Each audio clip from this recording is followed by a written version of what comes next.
Hello everyone, स्वागत है आप सभी का हमारे यूट्यूब चैनल फिजिक्स हॉटस्पॉट में। मैं हूं अभिषेक कुमार, आपको मोस्ट सिंप्लीफाइड वे में फिजिक्स पढ़ाने आया हूं।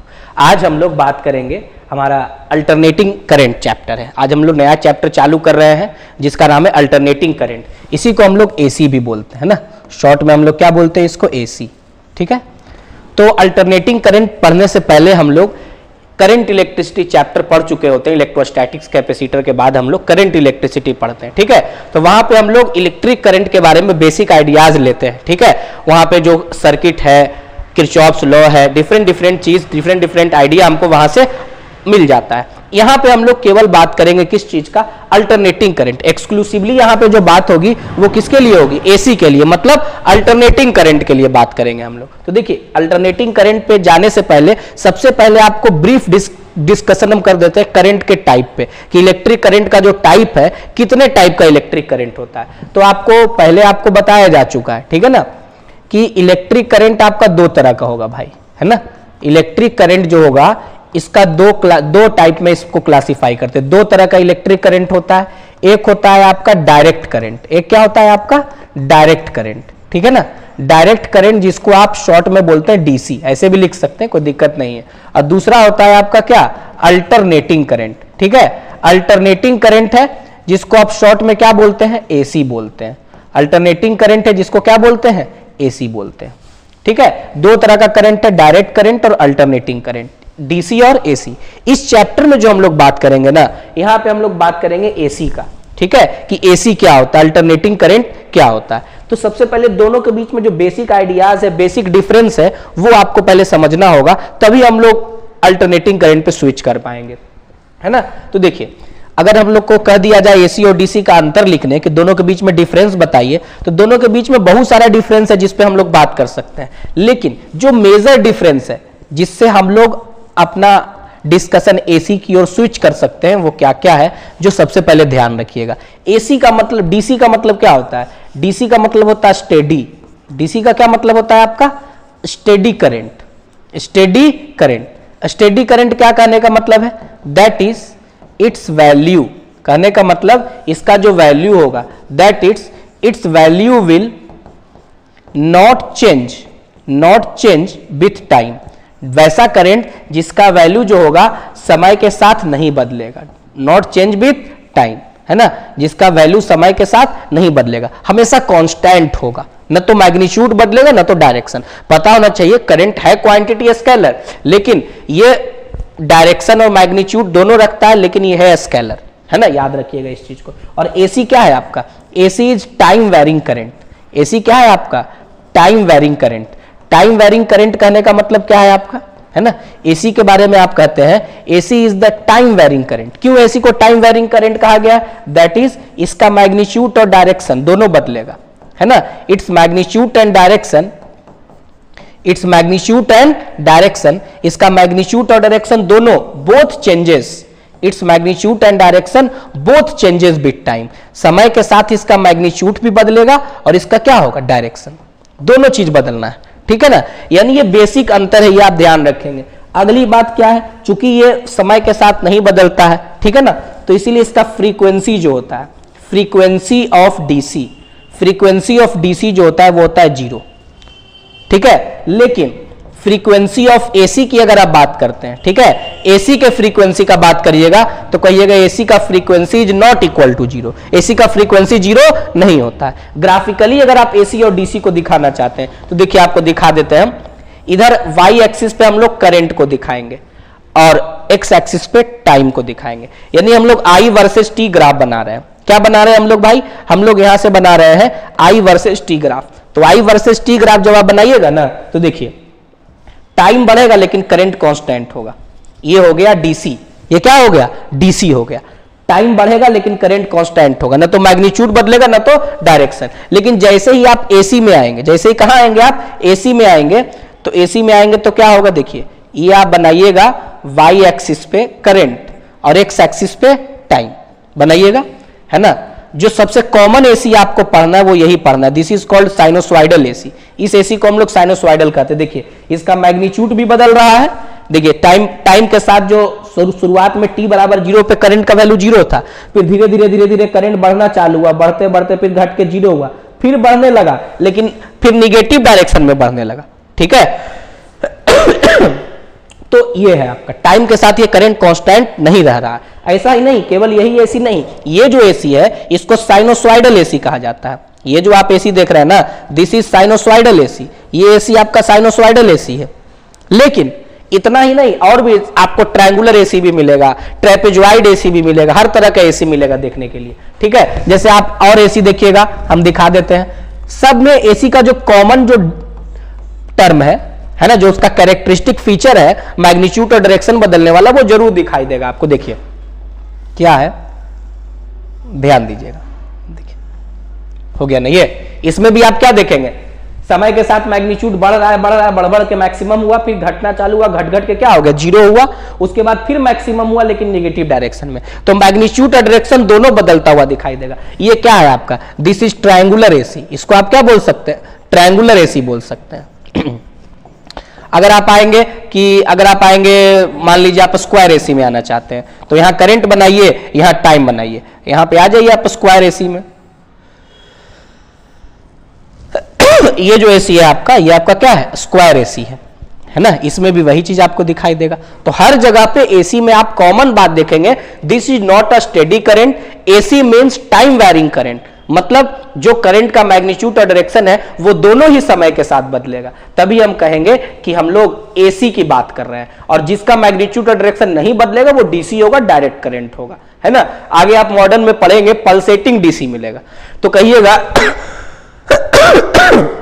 ये प्योर डीसी है। ये कैसा डीसी है, दिस इज प्योर डीसी। आगे जाइएगा तो mixture of AC and DC मिलेगा मॉडर्न फिजिक्स में, उसको पल्सेटिंग डीसी बोलते हैं। तो पल्सेटिंग डीसी को हम लोग फिल्टर करके प्योर डीसी में बदल सकते हैं। कैपेसिटर और इंडक्टर का मदद लेते हैं और पल्सेटिंग डीसी को प्योर डीसी में बदलते हैं। तो वो एक्चुअली में पल्सेटिंग डीसी मिक्सचर है एसी और डीसी का। ठीक है ना। तो ये जो बात है उस पे हम लोग इसलिए बता दिए क्योंकि हो सकता है वो टर्म आपको मिले तो आप कंफ्यूजन में ना जाइए, इसीलिए।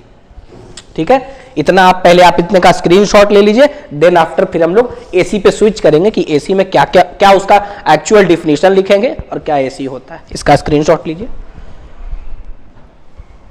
अब हम लोग बात करेंगे किस चीज पे, अब हम लोगों का बात होगा एसी पे, है ना। अब हम लोग अभी इलेक्ट्रिक करंट से थोड़ा सा उसको रिलेट कर दिए कि करंट कितने टाइप का होता है। अब हम लोग फुल्ली जो अपना चर्चा करेंगे ना वो किस पे करेंगे, एसी पे करेंगे। एसी का मतलब क्या होता है आपका, अल्टरनेटिंग करंट, उस पे। ठीक है ना, व्हाट इज अल्टरनेटिंग करंट, ये सारे पॉइंट पे हम लोगों का चर्चा होगा। तो देखिए अब हम लोग बात करेंगे alternating current, what is alternating current, ये सब चर्चा होगा। ठीक है ना, alternating current AC.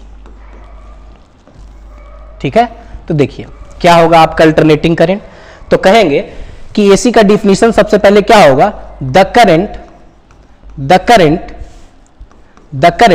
With time varying magnitude, the current with time varying magnitude, वैसा करंट जिसका मैग्नीट्यूड समय के साथ बदले, the current with time varying magnitude, है ना, वैसा करंट जिसका मैग्नीट्यूड समय के साथ बदले, एंड पीरियोडिकली रिवर्सिंग डायरेक्शन, है ना, एंड पीरियोडिकली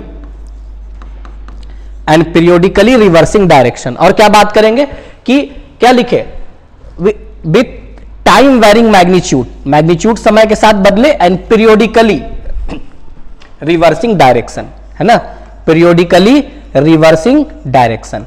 और पीरियोडिकली जो होगा वो डायरेक्शन क्या होगा, रिवर्स होगा। ठीक है ना, इज कॉल्ड अल्टरनेटिंग करंट। उसको हम लोग क्या बोलते हैं, अल्टरनेटिंग करंट बोलेंगे, है ना।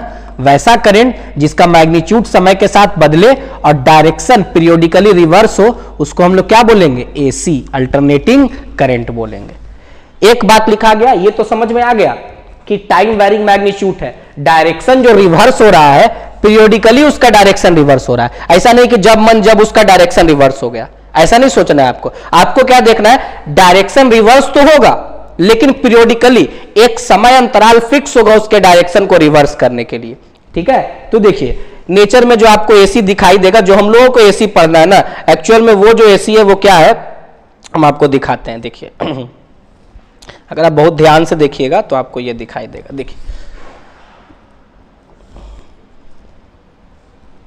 हम्म,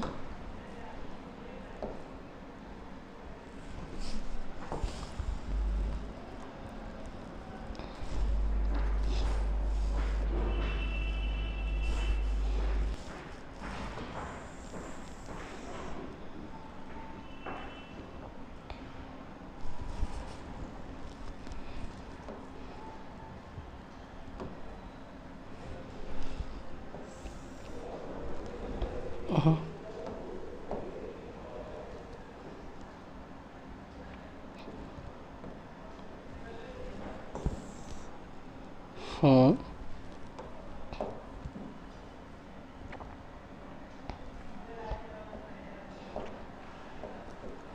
देखिए तो यहां पे आप क्या देखेंगे, ये हम बना दिया आपको। अभी हम एसी दिखाएंगे, जो हम लोग को एसी पढ़ना है, साइनोसॉइडल एसी, है ना।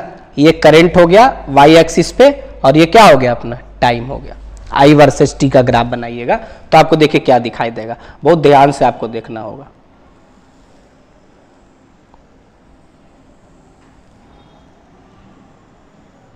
देखिए ये जो आप देख रहे हैं ना, ये आपका एसी होगा। इसके सामने से अगर आप ऐसा देखेंगे देखिए आपको दिखाते हैं हम।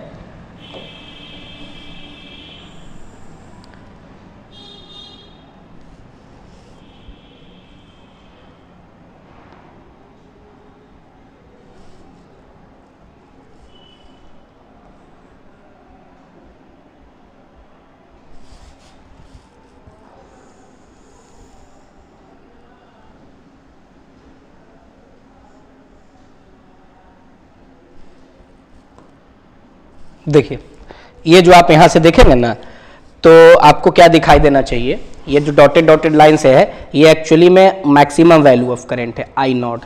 इधर भी दे देते हैं, इधर माइनस आई नॉट लिखते हैं क्योंकि ये निगेटिव डायरेक्शन है। तो देखिए यहां पे क्या देखेंगे, टी बराबर 0 पे जो करंट था वो 0 था, है ना। इसके बाद करंट बढ़ना चालू हुआ, इस डायरेक्शन में करंट इंक्रीज कर रहा है, करते करते वो मैक्सिमम वैल्यू पे, ये जो है पीक है करंट का, पीक पे पहुंच गया। उसके बाद घटना चालू हुआ, घटते घटते घटते क्या हो गया, फिर से करंट 0 हो गया। तो ये जो होगा ना टाइम अंतराल है इसके, इसको कहते हैं t/2 टाइम। क्या होगा ये t/2 टाइम, ये जो टाइम होगा ये t होगा, ठीक है। देखिए t/2 टाइम के बाद ये यहां चला गया, फिर t टाइम। ये जो है ना 0 से लेके t, यहां पे जो t की आप बात करें, what is t? t is time period of AC, time period of AC. अब आप कहेंगे टाइम पीरियड ऑफ एसी क्या है भाई, है ना, क्या होगा टाइम पीरियड ऑफ एसी क्या होता है? तो टाइम पीरियड कहने का मतलब एसी का एक कंप्लीट साइकिल पूरा होने में जो समय लगता है, ये एक कंप्लीट साइकिल है जिसमें एक पॉजिटिव साइकिल दिखेगा ऊपर की ओर, एक निगेटिव, है ना। तो ये है एसी का पॉजिटिव हाफ साइकिल, और ये क्या है निगेटिव हाफ साइकिल। यानी कहने का मतलब कि what do you mean by time period of AC? तो कहिएगा टाइम टेकन बाय एसी, क्या बोलिएगा, time taken by AC, time taken by AC to complete its one cycle, to complete its one cycle, है ना, to complete its one cycle. इसको एक cycle पूरा होने में जितना समय लगता है उसको हम लोग क्या बोलते हैं, टाइम पीरियड बोलते हैं एसी का। और ये फिक्स होता है, मतलब कहने का मतलब ये 0 से t/2 टाइम है। यहां से देखिए, यहां से क्या हो गया, यहां से करंट घटना चालू हुआ, घट के क्या हो गया 0, फिर वो निगेटिव डायरेक्शन में मैक्सिमम हुआ। तो देखिए डायरेक्शन अपना ये रिवर्स किया, तो ये पीरियोडिक है।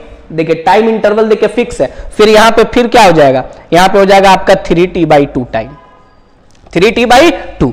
तो ये सब पीरियोडिक घटना, इसीलिए लिखा गया कि डायरेक्शन अपना तो रिवर्स करेगा लेकिन पीरियोडिकली। ये एक साइकिल है एसी का।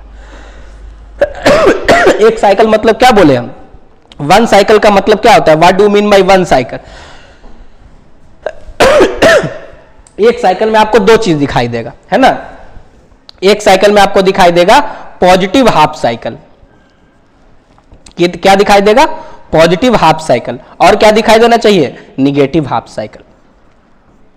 यानी one complete cycle of AC means it is the combination of one positive half cycle and one negative half cycle. One positive half cycle and one negative half cycle consists of one complete cycle of AC, and one complete cycle of AC takes time equal to time period. इसी को capital T बोलते हैं।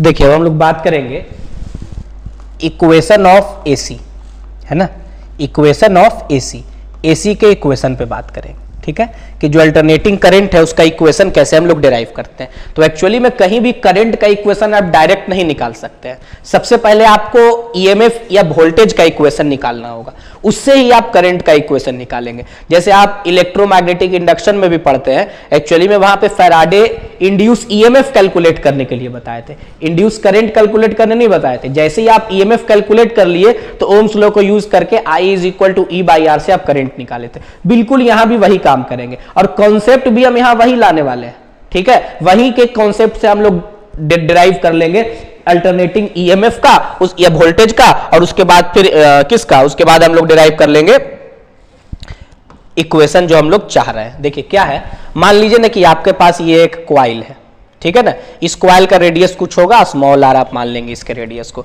आप assume कर लीजिए क्या assume कर लीजिए कि इस कॉइल का रेडियस जो है वो आपका स्मॉल r है, स्मॉल r इस कॉइल का रेडियस है, और ये कॉइल जो है अपने एक्सिस के अबाउट, ये कॉइल का एक्सिस है, ठीक है, ये कॉइल अपने एक्सिस के अबाउट क्या कर रहा है, रोटेट कर रहा है, ठीक है। देखिए this is the axis of the coil, ये कॉइल का क्या है आपका एक्सिस है, ये कॉइल अपने एक्सिस के अबाउट अब रोटेट करेगा। आप ऐसा मान लीजिए कि ये कॉइल अपने एक्सिस के अबाउट क्या कर रहा है, रोटेट कर रहा है, ठीक है, ये कॉइल अपने एक्सिस के अबाउट ओमेगा एंगुलर वेलोसिटी से रोटेट कर रहा है, ठीक है। इस कॉइल का रेडियस r है इस कॉइल का रेडियस r है और कहां रोटेट कर रहा है, सबसे important magnetic field B not यहां पे मौजूद है। अब आप याद करिए, आपको बताया है कोई भी कॉइल अगर मैग्नेटिक फील्ड में रोटेट करता है इस तरीके से, है ना, ताकि उसका ओरिएंटेशन टाइम के साथ, है ना, ओरिएंटेशन जो है उसका टाइम के साथ उसका ओरिएंटेशन मैग्नेटिक फील्ड में क्या हो, घूमे, स्पिनिंग टाइप ये कर रहा है, जो आपको फैराडे के एक्सपेरिमेंट में भी बताया जाता है, ये इस तरीके से रोटेट कर रहा है। तो मैग्नेटिक फील्ड में कोई कॉइल अगर रोटेट कर रहा है तो उसके अंदर फ्लक्स रहेगा, है ना, फ्लक्स समय के साथ बदलेगा भी। सबसे पहले तो फ्लक्स क्या होगा यहाँ पे, ये देखिए, तो फ्लक्स एसोसिएटेड विथ कॉइल आप पहले पता कर लीजिए कि कितना फ्लक्स एसोसिएटेड होगा कॉइल से, है ना, तो flux associated with coil, coil के साथ कितना फ्लक्स एसोसिएटेड होगा, आप मान लीजिए ये फाई है, ये फाई किसके बराबर होगा, फ्लक्स आप पढ़े हैं BA cos थीटा, पढ़े हैं ना, नंबर ऑफ टर्न अगर 1 मान लिए तो क्या है BA cos थीटा, ठीक है। तो flux is equal to B, magnetic field यहाँ पे B नॉट है, इस कॉइल का एरिया कितना होगा पाई r स्क्वायर। ध्यान से देखिएगा तो न तो यहाँ पे मैग्नेटिक फील्ड बदल रहा है न तो एरिया बदल रहा है, बदल क्या रहा है, समय के साथ कॉइल का ओरिएंटेशन मैग्नेटिक फील्ड में, यानी थीटा बदल रहा है। और थीटा किसके बराबर लिख सकते हैं, अगर ओमेगा एंगुलर वेलोसिटी से घूम रहा है तो थीटा इज एंगुलर डिस्प्लेसमेंट, और थीटा किसके बराबर होगा पता है आपको, ओमेगा टी के बराबर होगा, थीटा बराबर ओमेगा टी होगा। तो फाई बराबर आप क्या लिख दीजिएगा, यहां से फाई बराबर आप लिखिएगा B not into pi r square, ठीक है, वही चीज जो लिखने वाले, इसको दोबारा लिखने का कोई मतलब नहीं है, ठीक है। ये हो गया मैग्नेटिक फ्लक्स जो कि कॉइल से एसोसिएटेड है, ठीक है, ये हम देख लिए। और ये किसका फंक्शन है, टाइम का, जैसे जैसे टाइम बदलेगा वैसे वैसे फ्लक्स बदलेगा, और फ्लक्स के बदलने से ईएमएफ आता है, ठीक है। तो आप क्या लिखिएगा, so EMF induced in the coil, EMF induced in the coil, coil में जो ईएमएफ इंड्यूस होगा वो कॉइल में कितना ईएमएफ इंड्यूस होगा, आप जानते हैं वो E है, और E किसके बराबर होता है, E का मैग्नीट्यूड किसके बराबर है पता है ना आपको, E का मैग्नीट्यूड है d फाई बाई dt के बराबर, E का मैग्नीट्यूड किसके बराबर है, d फाई बाई dt के बराबर, ठीक है। यह सिंपली आप लिख सकते हैं कि E जो है वो किसके बराबर है, आप लिखे ना E इज इक्वल टू क्या होता है, माइनस d फाई बटा dt, ठीक है, E बराबर माइनस डी फाई बटा क्या होता है dt, इसीलिए जो फ्लक्स है मैग्नेटिक फ्लक्स उसके कारण कितना ईएमएफ इंड्यूस होगा, माइनस d बटा dt ऑफ फाई, फाई किसके बराबर है आपका B नॉट और इंटू पाई r स्क्वायर और cos ओमेगा t।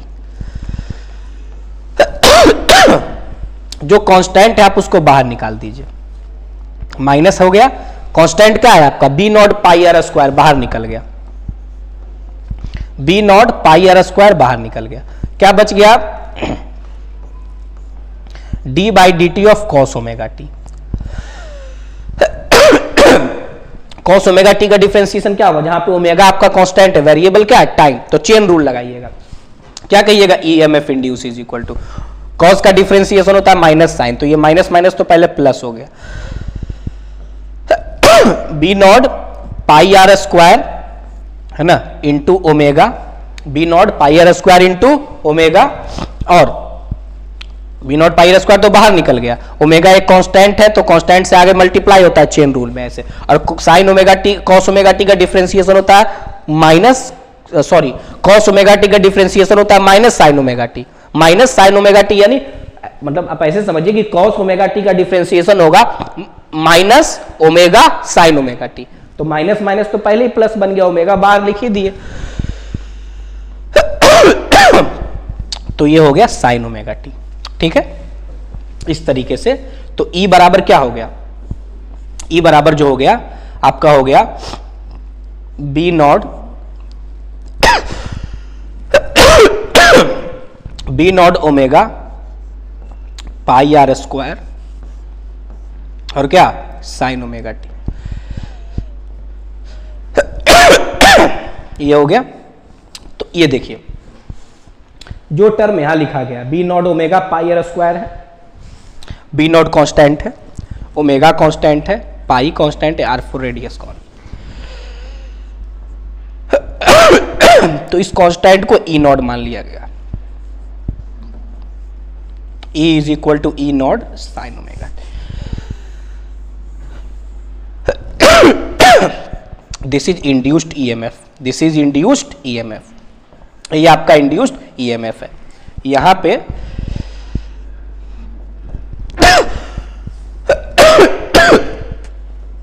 यहां पे ई नॉट किसके बराबर है आपका, B naught omega pi R square, ठीक है, ये टर्म पूरा कांस्टेंट है ना, तो ये इंड्यूस ईएमएफ का इक्वेशन आप ध्यान रखिए, ई बराबर E naught sine omega t, actually में यही इक्वेशन एसी में ट्रांसफर होगा, आप इसका स्क्रीनशॉट लीजिए फिर हम आगे बढ़ते हैं।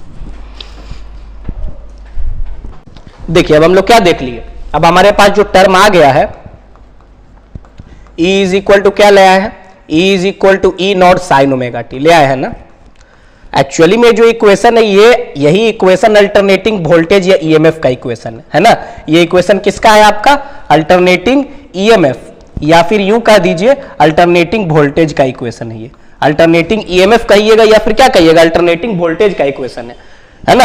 अब यहाँ पे एक चूंकि देखिए साइन है, और जो साइन का जो ग्राफ होता है वो साइन और कॉस का ग्राफ होता है साइनोसॉइडल नेचर का, तो जब आप ग्राफ बनाने पे आ जाएंगे तो देखिए क्या कहिएगा, कहिएगा इधर E हो गया इधर T हो गया, E वर्सेस T, ग्राफ बनेगा आपका इस तरीके से, ठीक है। कैसे होगा भाई, देखिए ये इसका मैक्सिमम वैल्यू है ना, अब देखिए साइन का वैल्यू मैक्सिमम कितना होता है 1, तो E जो है E मैक्सिमम के बराबर हो जाएगा कब, जब साइन ओमेगा टी का मैक्सिमम वैल्यू होगा, तो साइन का मैक्सिमम वैल्यू क्या होता है प्लस माइनस 1, तो ये वैल्यू 1 हो जाएगा प्लस माइनस 1, तो इसका मतलब ये है कि E मैक्सिमम जो है वो किसके बराबर, ये जब प्लस माइनस 1 हो जाएगा तो E का मैक्सिमम वैल्यू क्या हो जाएगा प्लस माइनस ई नॉट, क्या हो जाएगा plus minus E not, plus minus E not हो जाएगा, मतलब इसका मैक्सिमम वैल्यू आपको यहां दिखाई देगा, तो ये हो गया प्लस ई नॉट, और ये क्या हो गया आपका, ये हो गया आपका माइनस ई नॉट, ध्यान से देखिए हो गया ना। तो एक्चुअली में ये जो देख रहे हैं अल्टरनेटिंग वोल्टेज है, देखिए उस कंडीशन को पूरा सेटिस्फाई कर रहा है, ये ई नॉट जो है मैक्सिमम वैल्यू है कांस्टेंट रह रहा है, आप इक्वेशन में पीछे देखें तो B naught pi R square omega, जो कि सारा टर्म उसमें कांस्टेंट है, तो ये कांस्टेंट रहेगा मैक्सिमम और पीक वैल्यू ऑफ, है ना। तो ई नॉट क्या है, इसको कहते हैं मैक्सिमम और पीक वैल्यू, चाहे मैक्सिमम कह दिया जाता है या क्या कह दिया जाता है, इसको पीक वैल्यू कहा जाता है। अल्टरनेटिंग करंट नहीं, अल्टरनेटिंग करंट एक्चुअली में अल्टरनेटिंग वोल्टेज से निकल के आएगा, तो अल्टरनेटिंग वोल्टेज। अब देखिए, अब करंट कहिएगा कि ये तो अल्टरनेटिंग वोल्टेज हो गया, तो जो बात वोल्टेज के लिए सेम चीज आप करंट के लिए लगा सकते हैं, कहिएगा कैसे, तो since I is equal to क्या होता है E by R, Ohm's law से, जहां पे R फॉर रेसिस्टेंस आप लिख सकते हैं, क्या लिख सकते हैं, R फॉर रेसिस्टेंस लिख सकते हैं, तो यार R फॉर रेसिस्टेंस लिख दिए, तो इसीलिए I इज इक्वल टू क्या हो जाएगा, I इज इक्वल टू क्या कहिएगा आप, E के जगह पे क्या लिखिएगा, E naught sine omega t और बट्टा क्या R फॉर रेसिस्टेंस, तो ई नॉट बाई आर जो टर्म लिखा गया, ये वाला टर्म जो लिखा गया है, E naught by R I naught the maximum value या पीक वैल्यू ऑफ करंट देगा। सिमिलरली इस इक्वेशन से कंपेयर करिएगा तो यहाँ पे E naught maximum value of alternating voltage बता रहा है, तो maximum value of alternating current बताएगा, मतलब पीक करंट को बताएगा। ठीक है, तो ये क्या किसके बराबर हो जाएगा, ये हो जाएगा आपका आई नॉट साइन ओमेगा टी के बराबर हो जाएगा, आई नॉट साइन ओमेगा टी के बराबर हो जाएगा। तो इसीलिए आप क्या कहिएगा, यहां से आप कहिएगा ना I is equal to I naught sine omega t, I is equal to I naught sine omega t. ठीक है, तो ये जो देख रहे हैं ना I is equal to I naught sine omega t, ये क्या हो गया, अल्टरनेटिंग करंट का इक्वेशन हो गया। किसका इक्वेशन हो गया, अल्टरनेटिंग करंट का इक्वेशन हो गया है ना, इक्वेशन ऑफ अल्टरनेटिंग करंट। यहां पे आई नॉट किसके बराबर है, ध्यान से देखिएगा, तो आई नॉट एक्चुअली में ई नॉट बाई आर है, तो ई नॉट किसके बराबर था, ई नॉट था आपका बी नॉट यानी जो मैग्नेटिक फील्ड मौजूद था वो पाई आर स्क्वायर ओमेगा और डिवाइडेड बटा यहां पे रेसिस्टेंस आ गया है ना, यही आपका किसके बराबर है, आई नॉट के बराबर, यानी दिस इज पीक और maximum value of current, peak और मैक्सिमम वैल्यू ऑफ एसी, मतलब अल्टरनेटिंग करंट कह सकते हैं। जब आपको ग्राफ बनाना होगा तो ग्राफ बनाना होगा तो क्या बोलेंगे हम लोग भाई, कहेंगे बस ग्राफ भी वही होगा, क्योंकि साइन है तो साइन का ग्राफ तो इसी के जैसा होगा, खाली पीक वैल्यू को, चूंकि आई जो है ई नॉट बटा आर है तो ई नॉट से उसका वैल्यू थोड़ा कम होगा है ना, तो इसीलिए पीक को थोड़ा छोटा बनाएंगे। अगर कंपैरेटिवली बनाना चाहते हैं तो ये इतना बड़ा जो पीक दिखा है ना, इसे थोड़ा सा छोटा पीक दिखाना है, आपको क्या करना है, थोड़ा सा छोटा पीक दिखाना है। ये क्या हो गया, मैक्सिमम पॉजिटिव डायरेक्शन में plus I not, negative direction में क्या हो गया, माइनस आई नॉट। तो ये हो गया आपका अल्टरनेटिंग वोल्टेज और अल्टरनेटिंग करंट का इक्वेशन। नॉर्मली लोग क्या करते हैं पता है, बता देते ई बराबर E naught sine omega t और आई बराबर I naught sine omega t. Actually में ये इक्वेशन कहां से आया है वो चर्चा आपको हम करके दिखा दिए। ये इक्वेशन लाए कहां से, तो एक्चुअली में एसी का जनरेशन कैसे हुआ, मैग्नेटिक फील्ड में कॉइल को हम घुमाए कुछ एंगुलर वेलोसिटी से, ऐसे घुमाए कि उसका ओरिएंटेशन चेंज कर रहा था, और ओरिएंटेशन के चेंज करने से जो फ्लक्स उससे लिंक था वो टाइम के साथ वेरी करने लगा, और फ्लक्स अगर टाइम के साथ वेरी करने लगा तो ईएमएफ इंड्यूस हो गया, और वही फ्लक्स, वही जो ईएमएफ इंड्यूस हो रहा है कॉइल के घूमने से जो डायरेक्शन में चेंज आ रहा है, उसी के कारण क्या हो जा रहा है, ये पॉजिटिव हाफ साइकिल और निगेटिव हाफ साइकिल क्रिएट हो जा रहे हैं। एसी क्या हो जा रहा है आपका, पॉजिटिव और निगेटिव हाफ साइकिल। वहीं से अल्टरनेटिंग करंट यानी एसी अल्टरनेटिंग वोल्टेज का उत्पत्ति हुआ, वहीं से इक्वेशन ले आए है ना। ये इक्वेशन लोग डायरेक्ट पढ़ा के निकल जाते हैं, हम इस इक्वेशन को डिराइव करके बताएं ताकि आप समझिए कि ये एक्चुअली में कहां से आया है ना, how AC current has been generated. Same concept आपको एसी जनरेटर में भी दिखाई देता है, तो यहीं से इक्वेशन डिराइव हो गया। अब हमारे दिमाग में बस दो ही चीज रहना चाहिए इतना बात सीखने के बाद कि एसी कैसे जनरेट हुआ, और जो दो इक्वेशन हम निकाल के लाए अल्टरनेटिंग करंट का और अल्टरनेटिंग ईएमएफ का, आई बराबर I naught sine omega t और ई बराबर E naught sine omega T. इस इक्वेशन में क्या क्या बात आपको ध्यान रखना है इस पे चर्चा हम लोग अब करेंगे, लेकिन पहले इसका स्क्रीनशॉट ले लीजिए।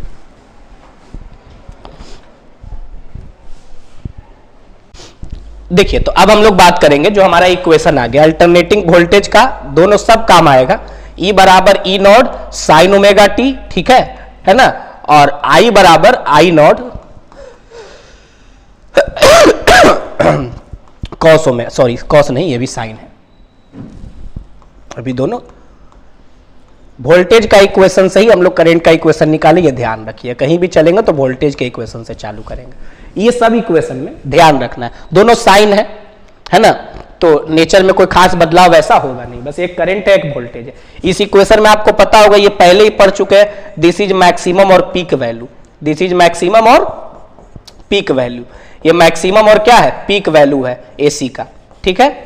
ये क्या है, sign omega T, this is phase of AC, this is phase of AC, ये एसी के फेज को बताता है। फेज एक एंगुलर टर्म है, फेज क्या है, फेज एक एंगुलर टर्म है ना, क्या बोल रहे हैं, फेज एक एंगुलर टर्म है जो बताता है कि किस समय करंट किस डायरेक्शन में बह रहा होगा, ठीक है। ये चीज देख लीजिए। अब उसके बाद क्या है, इसमें ओमेगा टी जो देख रहे हैं, ओमेगा टी, इसके अंदर एक चीज और दिखाई दे रहा है, वो क्या है, उसको दूसरे कलर से हम लोग ये कर देते हैं।